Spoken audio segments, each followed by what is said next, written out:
Hello everyone. Before starting the video, I would like to share with you a very important information. We have launched GATE Non-Tech Test Series, जिसमें आपको maths plus aptitude के more than 30 test papers मिलेंगे. And not only that, you will be having free video lectures of maths and aptitude, which will have complete course coverage and explanation of important GATE questions. So if you are serious enough for GATE, you should not miss out this amazing deal for just ₹399. You can enroll in our test series by clicking on the link displayed on the description and on the first comment. So now let's move to our topic discussion. तो ठीक है, अभी तक हम product of matrices देख चुके हैं, उसका एक न्यूमेरिकल भी किया और सारे कॉन्सेप्ट प्रोडक्ट ऑफ मैट्रिसेस का हम सीख चुके हैं, राइट. नेक्स्ट ऑपरेशन की ओर चलते हैं, transpose of a matrix. Transpose ये भी हम 11th में सीख चुके हैं, बहुत ही बेसिक सा है. देखिए, रिकॉल करते हैं जल्दी से. एक मैट्रिक्स में ले रहा हूं ए और उसका एलिमेंट्स है 1 2 3 4 5 6 7 8 9. 3 क्रॉस 3 का ऑर्डर था, तभी 9 एलिमेंट्स हुए. अब इसका मैं अगर ट्रांसपोज लिखूं तो आप अपनी कॉपी में जल्दी से लिखेंगे ट्रांसपोज. इसको देखिए, ए ट्रांसपोज को हम ऐसे डिनोट करते हैं और ऐसे भी लिखा जा सकता है कहीं कहीं क्वेश्चंस में ए डैश करके, ठीक है. तो ये दो तरीके हैं ए ट्रांसपोज को डिनोट करने के लिए. आप इसका जल्दी से ट्रांसपोज निकालिए अपने कॉपी में, वीडियो पॉज करके, और उसके बाद ही मैच कीजिए, ठीक है.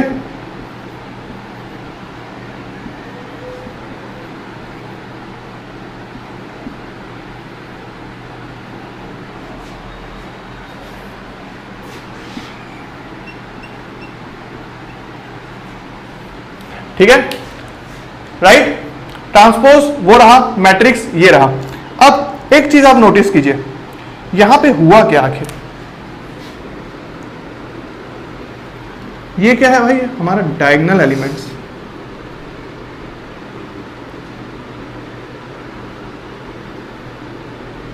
ठीक है. अब आप ट्रांसपोज का डायगोनल एलिमेंट्स को देखिए एक बार.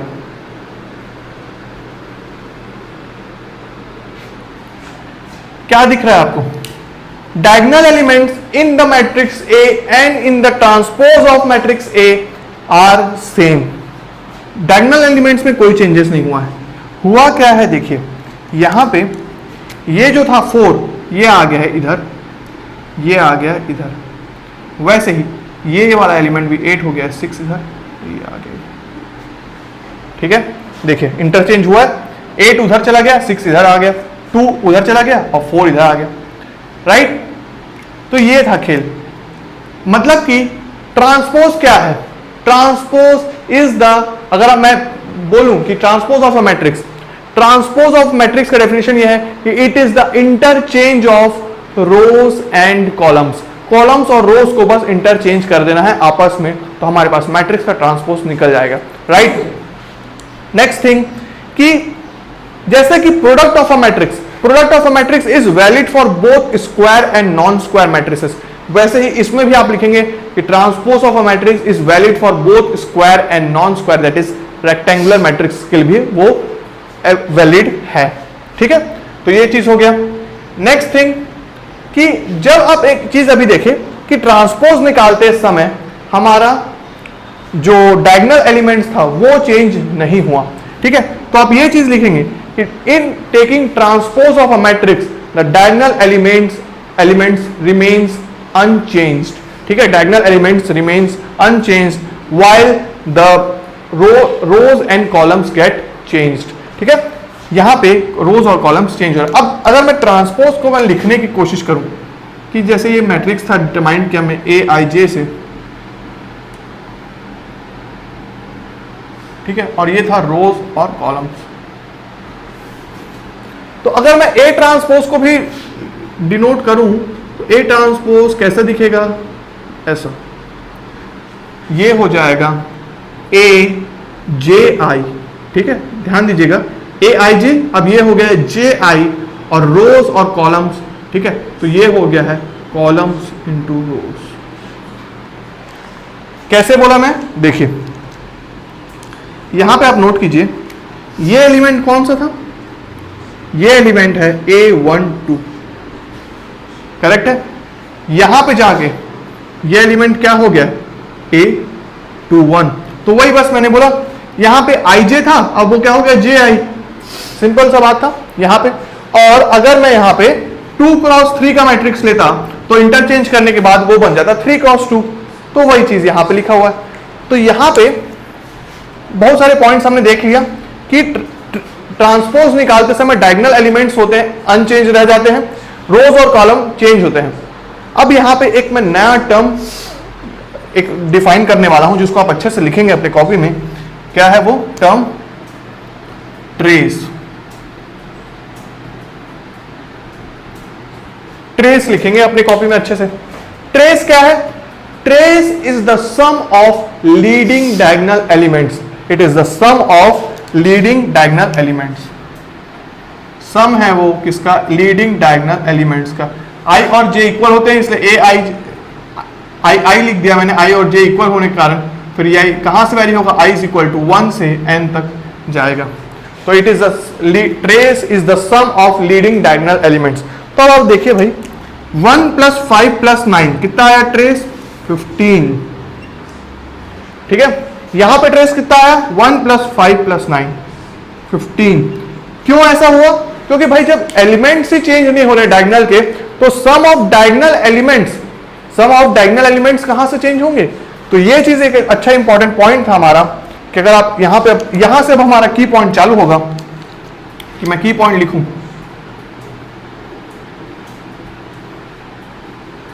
ट्रांसपोज ऑफ अ मैट्रिक्स का क्या क्या की पॉइंट्स? पहले इसको आप लिख लेंगे यहां पे, ये एक अच्छा था, राइट। फिर ट्रेस को भी मैंने यहां पे कर दिया है।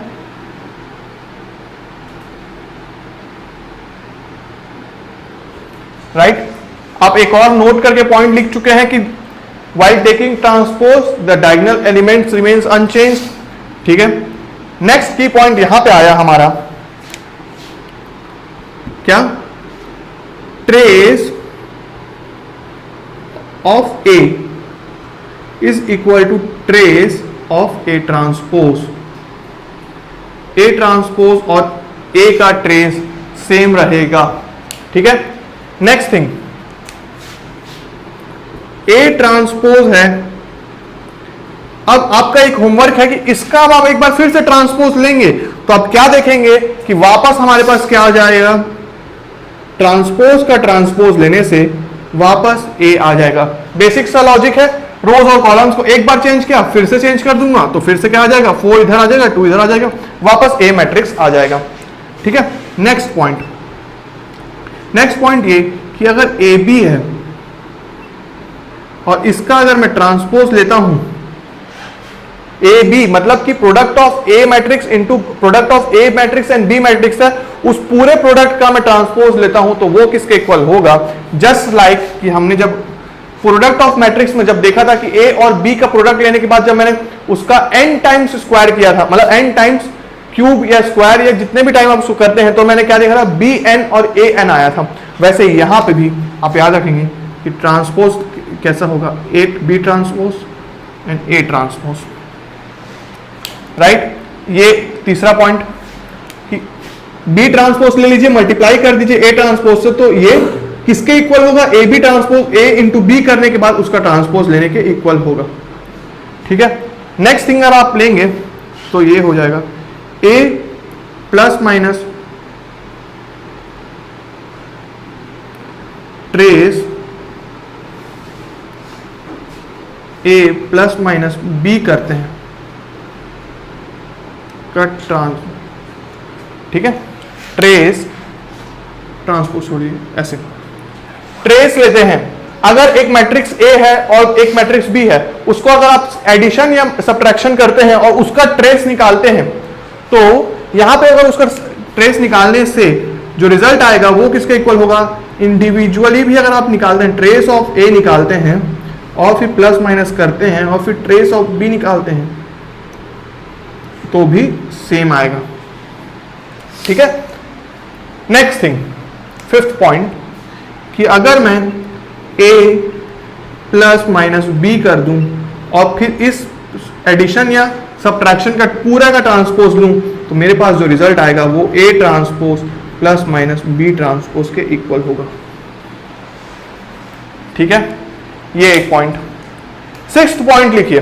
सिक्स्थ पॉइंट जो रहेगा कि अगर मैं एक मैट्रिक्स ए है और सपोज मैं उसका ट्रांसपोज ले रहा हूं, उसका मैं ट्रांसपोज लिया और ट्रांसपोज लेने के बाद मैं उसको स्क्वायर कर रहा हूं, क्यूब कर रहा हूं या n टाइम्स बना रहा हूं, n टाइम्स खुद से ही मल्टीप्लाई करवा रहा हूं, तो उसका जो रिजल्ट आएगा वो आएगा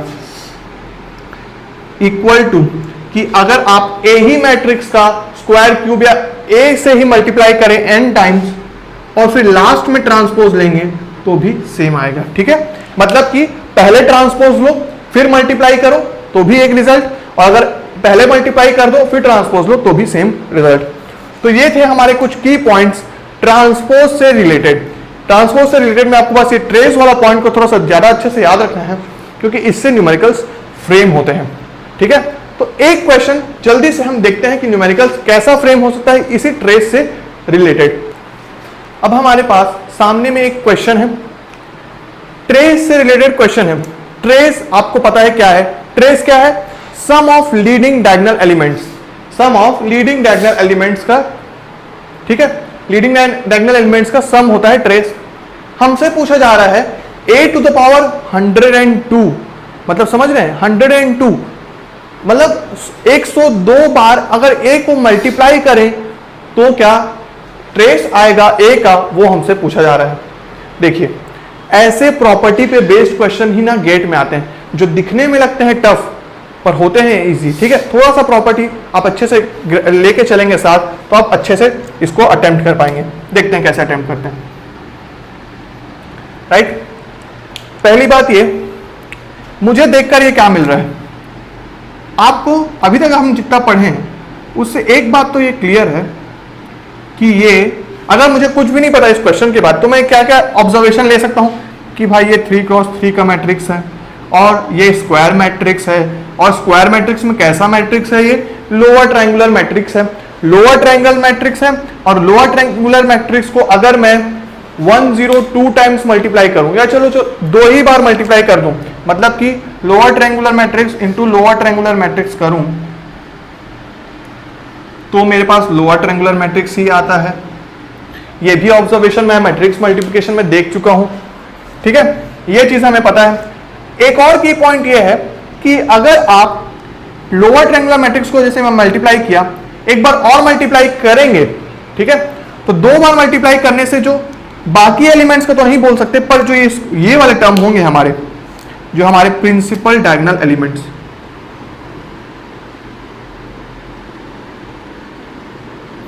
वो हो जाएंगे स्क्वायर्ड। मतलब कि 2 बार मल्टीप्लिकेशन करने से प्रिंसिपल डायगोनल एलिमेंट्स हो जाएंगे squared in case of lower triangular matrix. चाहे अपर ट्रायंगुलर मैट्रिक्स लें तो भी ऐसा ही होगा, upper triangular matrix into upper triangular matrix. बाकी एलिमेंट्स का नहीं बोल सकते, पर हम इसको बोल सकते हैं कि प्रिंसिपल डायगोनल एलिमेंट्स हो जाएंगे स्क्वायर्ड।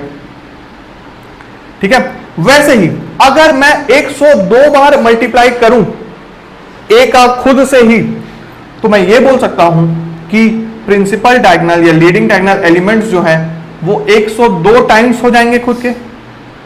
ठीक है, मतलब कि क्या, देखिए इन तीनों एलिमेंट्स से हमको मतलब ही नहीं, क्योंकि हमको ट्रेस निकालना है। ट्रेस क्या होता है? सिर्फ हमको ध्यान देना है इन लीडिंग डायगोनल एलिमेंट्स से। और मैं ये बोल रहा हूं कि अगर 102 बार करता हूं मैं इसको, तो 102 बार करने से क्या होगा मेरा? ओमेगा स्क्वायर, ट्रेस क्या आएगा? ट्रेस आएगा omega square to the power,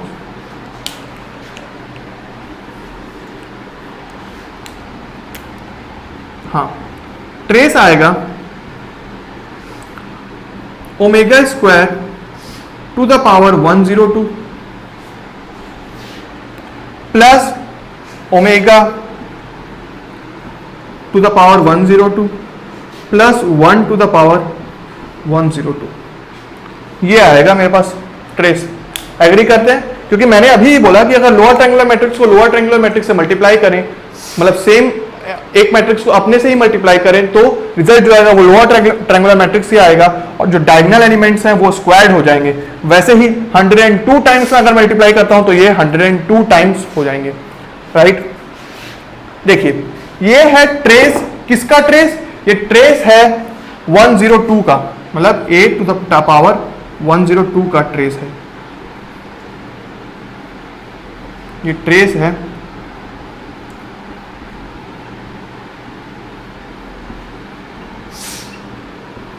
102 का, राइट। अगर मैं ये बोलता क्वेश्चन में, चलो देखो अभी यहां पे एक चेंज कर दूं क्वेश्चन में कि अगर मैं इसको यहां पे ट्रांसपोज लिख दूं तो ट्रांसपोज लिखने से क्या सॉल्यूशन में कोई चेंज आ जाता? आता? क्वेश्चन में अगर मैं ट्रांसपोज दिया होता तो सॉल्यूशन में कुछ चेंज आता क्या? नहीं भाई। क्यों आता है ट्रांसपोज में चेंज? क्योंकि ट्रेस का ट्रांसपोज जब हम देखें कि trace of A and trace of A transpose is same, तो trace of A 102 is equal to trace of A 102 का ट्रांसपोज, मतलब क्योंकि लीडिंग डायगोनल एलिमेंट्स तो सेम ही रहेंगे ट्रांसपोज करने से भी, तो ट्रेस का कोई इफेक्ट नहीं पड़ता ट्रांसपोज होने से भी, ठीक है। तो आप ये याद रखेंगे कि यहां पे अगर ट्रांसपोज होता तो भी कोई दिक्कत नहीं होता। यहां पे ये है हमारा ट्रेस आ चुका है, पर यहां पे सॉल्व कैसे करेंगे इसको आगे? देखिए हमसे बोला गया है क्वेश्चन में कि ये जो एलिमेंट है ओमेगा की जो वैल्यू है वो क्या है?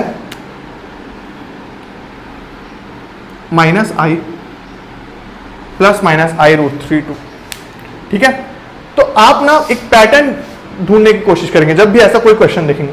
पैटर्न क्या? देखिए ओमेगा स्क्वायर करके देखेंगे और ओमेगा क्यूब करके देखेंगे, इसी वैल्यू को ओमेगा स्क्वायर और ओमेगा क्यूब करके देखेंगे। तो आपको वैसे याद होना चाहिए कि जब भी आप ऐसा टर्म देखते हैं तो आपको पता होना चाहिए कि +-i√3, तो इसमें ओमेगा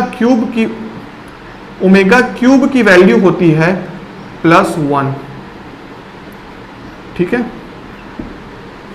ऐसे केस में कैलकुलेटर लीजिए और उसमें आप इसी वैल्यू को क्यूब करके देखिए तो आपका रिजल्ट आएगा +1।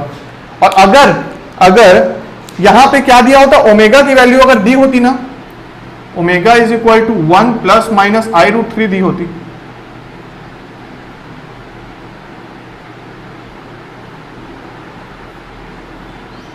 तो अगर इसका क्यूब करते ना आप, इसका अगर आप क्यूब करते तो आपको आप करके देखिए कैलकुलेटर में, तो ये आएगा omega cube is equal to -1। तो ये आपको एग्जाम में प्रेजेंस ऑफ माइंड से चेक करना है, या तो फिर मैक्सिमम तो ये वाले टर्म्स को तो आपको याद करके ही रखना है कि ऐसा जब भी हो तो मैं जानते रहूं कि मेरे पास ओमेगा क्यूब का वैल्यू 1 या -1 हो सकता है, राइट। नेक्स्ट, अगर ये ओमेगा की वैल्यू पता चल गया कि क्यूब करने से भाई क्या आएगा, 1 आ जाएगा, तो मैं ऐसा क्या करूं कि यहां पे 1 आ जाए। क्या होगा? सिंपल, ये देखिए ओमेगा क्यूब लिया, 102 divided by 3 is how much? 3 3 is 9, ठीक है। 9 बचा 12, 4 दैट इज 34, और 2 चला गया बाहर दैट इज आ गया 68। वैसे ही प्लस ओमेगा क्यूब 3 को अंदर लिया बचा 34, करेक्ट, और ये हो गया 102।